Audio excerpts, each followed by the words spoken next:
Kuna kitu kinaniuma kama kufungwa na Yanga mara 6 na naona kila dalili ya kufungwa mara 7. Unasema Chama amerudi Simba robo finali, unaiona? Hapana, sijasema maneno.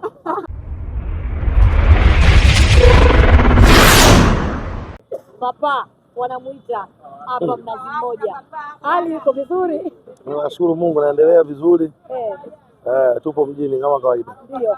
Hatimaye timu yako ya wekundu wa Msimbazi Simba bye bye imeondoka katika michuano. Kwani mimi nikwambie nini? Au umesahau tuongea nini? Nikamwambia nini?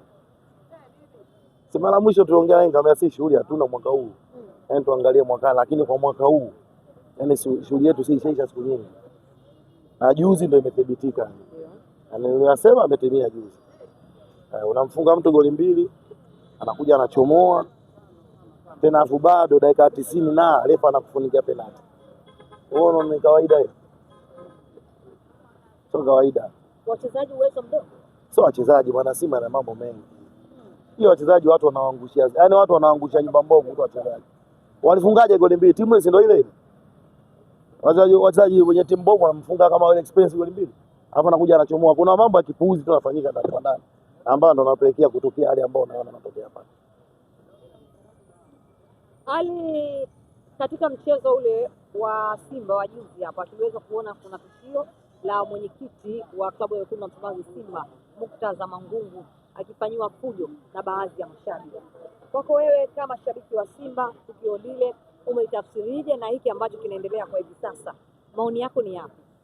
Ukija kwenye utamaduni wa football, yani kile kitu sio kizuri.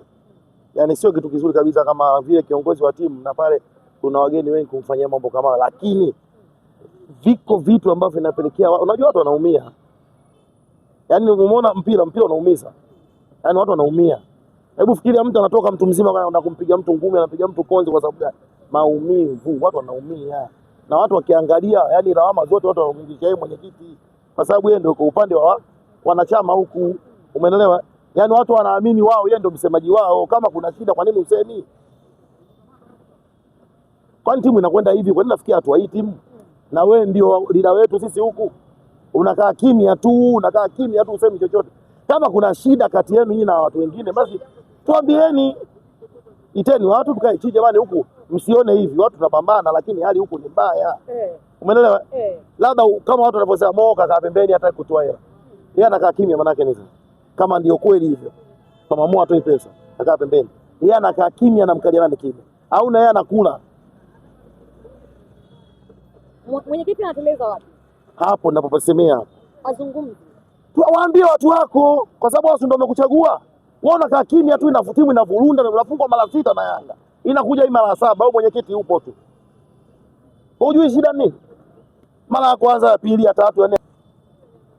Kama kuna shida, watu wataanza kupiga makonzi, na mwisho wake watakuja kumpiga. Na wanasema wanapajua nyumbani kwake, wanataka kwenda nyumbani kwake. Sasa unafikiri kitu kizuri tu? Sio kitu kizuri. Kama watu washakwambia bwana mpaka kwako mikoroshini unakaa tunakujua tutakuja. Pata hiyo thinking. Unafikiri hali ni mbaya. Yaani hali sio nzuri.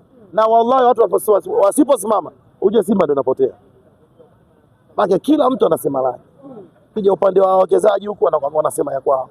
Huku yani too much, yani vitu chungu mzima na kila mtu anakuwa anasema lake. Alibonge hivi sasa inaonekana ndani ya kikosi cha wekundu wa Msimbazi Simba kuna mgawanyiko kati ya mashabiki na mainfluencer wa Simba. Hamzungumzi lugha moja. Hatuzungumzi lugha moja kwa sababu hao ndio wasema mainfluencer hao walio wengi hao washachukua mbumba. Si unanielewa? Watu washakatiwa wote hao. Ndio maana hamna, yani kila mtu anakuwa na lugha yake. Kila mtu anasema la kwake. Hatuwezi kwenda na lugha moja hata siku moja. Sio yani huku chini, juu huko kila mtu anazungumza la kwake, sio anasema. Ndio maana nasemaje bwana hivi? Yani kama watu wasiposimama kidete wakazungumza wakakaa lugha ikawa moja. Yani wallahi Simba ndio inapotea. Yani nafutika kwenye ramani ya mpira Afrika. Nini kifanyike sasa? Maana yameshatokea na yanaendelea mpaka hivi sasa. Nini kifanyike ili mradi kuirejesha Simba katika mstari ulionyooka? Simba kwanza Mangungu aondoke. Yani kwa hali ilivyofikia. Yani aitisha kwa sababu muda sio ushafika. uchaguzi utakao ufanyike, yeye muda wake ushakwisha. Aitishe kikao, uitishe uchaguzi, wachagulie watu wapya kabisa, watu wote waondoke, yani tuongozwe na watu wengine wapya, lakini sio anatoka huyu anakuja, yani kuna kwa nalote. Unajua Simba ina hali fulani hivi ya watu kama kuzunguka hivi. Ukiangalia kina Traigeni ndio Friends of Simba, kina Magoli, kina nani wametolewa kule kwa machama, wamekuja huku, umeelewa? Wako huku kwa kwenye uwekezaji, walikuwa kule, umeelewa? Yani kama kupeana kijiti, watu wanazunguka Simba. Sasa mambo ya shabiki na wakati hayo, haya mambo hayapo. Nataka watu wote wapanguswe, watu waje wapya, zije akili zingine mpya, sio kila siku wao tu Friends of Simba, ukija huku Friends Simba, ukitoka huku Friends of Simba, kila siku ndio wao. Kwa sababu gani? Simba na maana wao ndio wanajua sana Simba kuliko watu wengine. Kwa nini siache Simba ikaongozwa na watu wengine? Tukatafuta damu changa zikaje zikaongeza klabu. Hapo walipofikia Mo, basi watokea watu wengine waichukue, waisogeze mbele. Sasa kila siku Magoli, sijui Mkwabi, sijui watu wale tu. Mpaka lini? Hao ndo wanaela sana au ndo wanaipenda sana Simba hao? Unataka sura mpya ili twende tupate watu. Wewe uone wenzetu wale. Ni kweli mafanikio ya Young Africans ndio yanaumiza kichwa. Sasa kama mpinzani wako apata mafanikio pale, utaachaje kuumia? Kwa nini usiumie? Mnateseka vibaya, yaani inatuumiza, tunaumia, ndio ukweli. Kwani kuna siri? Tunaumizwa, yaani inatuuma kweli kweli. Kwa sababu hebu nikwambia, mimi hakuna sehemu, yani kama hakuna kitu kinaniuma kama kufungwa na Yanga mara 6, na naona kila dalili ya kufungwa mara 7. Kwa nini? Mbona bado mapema? Yaani nikwambia dada, tunafungwa mara 7 kwa mwendo huu, wanatupiga tena kwa upe hadharani mara 7.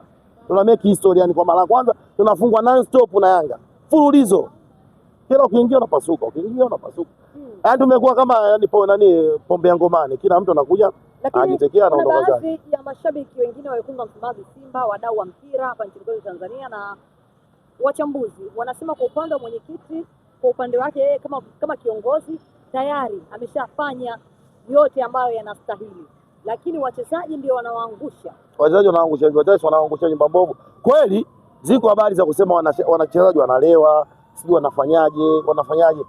Wewe kama uwasimamii, wataachaje kwenda kunywa pombe? Kama wewe baba ndani ya nyumba yako watoto watoroka na kwenda kunywa pombe, wewe uko ndani, lawama anapewa nani? Ziko rumors watu wanasema wachezaji hawana nidhamu, wanatoka maklabu kwenda kulewa. Nani anawasimamia? Kama baba wewe usimame, watoto watatoka kwenda kunywa pombe na watarudi huko ndani umelala. Lakini kama baba uko imara, hamna mtu anaweza kutoka kwenda kunywa pombe. Ya zitaachaje kutokea lawama kama hizo? Unazikimbiaje hizo lawama za hivyo? Watoto wanatoka kwenda kunywa pombe, wewe baba umelala ndani. Kama kiongozi wewe umelala, watu wanataka kulaumu. Young Africans wameondoka leo kuelekea kule Rabat kwa ajili ya mchezo wao.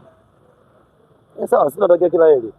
Mpaka sasa katika mchezo na alama 5 nyingi hizo, si mbona hatuna hata tena, tuna moja 5 ndogo, 5 nyingi hizo, si mbona tuna moja. Unaona katika hatua ya robo finali na namna ambavyo kundi lao liliposimama, yani